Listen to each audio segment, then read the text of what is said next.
Perth taste में Australia पारां ॾिनल 450 रन्स जे हदफ़ जी ताक़ुब में पाकिस्तानी टीम जी मायूस कंदड़ शुरूआत। 48 रन्स ते 4 रांदीगर पवलीन बेड़ा। बाबर आज़म 14, इमामुल हक 10 रन्स उठाए आउट थियो। कप्तान शान मसूद अब्दुल्ला शफ़ीक रुगो 2 रन्स उठाए पवलीन बेड़ा।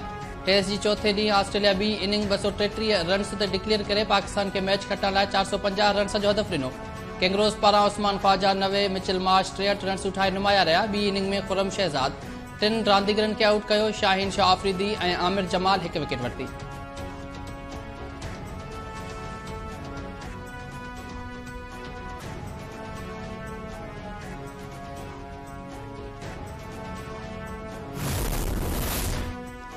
पाकिस्तान पारां ईरान जी रासिक पुलिस हेडक्वार्टर्स ते हमले जी सख़्त लफ़्ज़नि में मज़म्मत। परॾेही खाते जे तर्जुमान चयो आहे त दहशतगर्दी इलाक़ाई ऐं आलमी अमुन तोड़े सलामती लाइ ख़तरो आहे।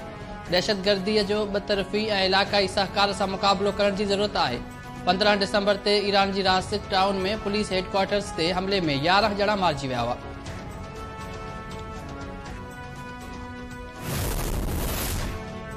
गज़ा ते इसराइली हमलनि में ठापुर न अची सघी, वधीक 35 फ़लस्तीनी शहीद। इसराइली फ़ौज जबालिया कैंप ऐं ख़ान यूनिस समेत केतिरनि इलाइक़नि ते हमला कया। यहूदी फ़ौज कमाल अदवान अस्पताल में क़ाइम बेघर फ़लस्तीनियुनि जे घरनि ते बि बिल्डोज़ चाढ़े छॾिया। हमास पारां बि हमलनि में केतिराई इसराइली फ़ौजी मारण जी दावा।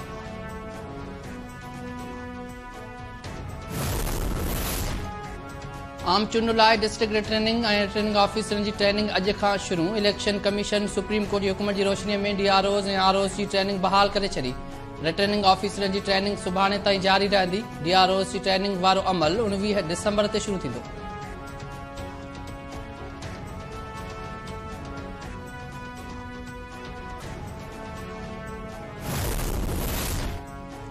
पीपल्स पार्टी अॻवान शर्जील इनाम मेमन हिकु भेरो ॿीहर कराची पोर्ट ते बीठल बसिस खे रोडनि ते आणण जो मुतालबो करे छॾियो। जारी कयल बयान में शर्जील इनाम मेमन चयो आहे त पीपल्स पार्टी जी सिंध हुकूमत उहे बसिस कराची जी अवाम जी सहूलियत लाइ ख़रीद कयूं हुयूं। बदकिस्मतीअ सां उहे बसिस अञा ताईं कराची पोर्ट ते बीठल आहिनि। लाॻापियल अख़्तियारनि खां मुतालबो आहे त बसिस खे रोडनि ते आणे अवाम खे सस्ती ऐं बहितरीन ट्रांसपोर्ट सहूलियत ॾिनी वञे।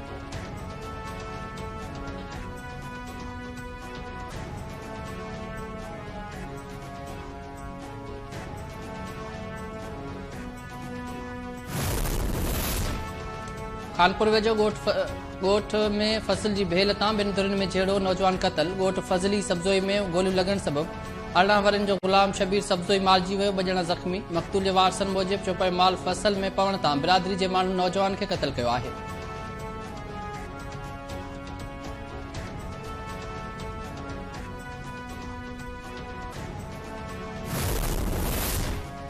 पीरगोठ वेझो ॻोठाणनि खां फ़ौर मज़म्मत 2 ॻोठाणा ज़ख़्मी, 1 ॾोहारी मारिजी वियो।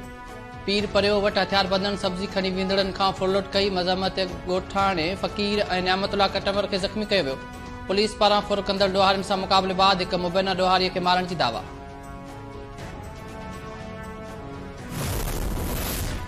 कराची जे इलाइक़े बल्दिया गुलशन गाज़ी में तेज़ रफ़्तार टैंकर घर जी भित सां टकराइजी वियो। 1 ॼणो फ़ौत, 3 ज़ख़्मी।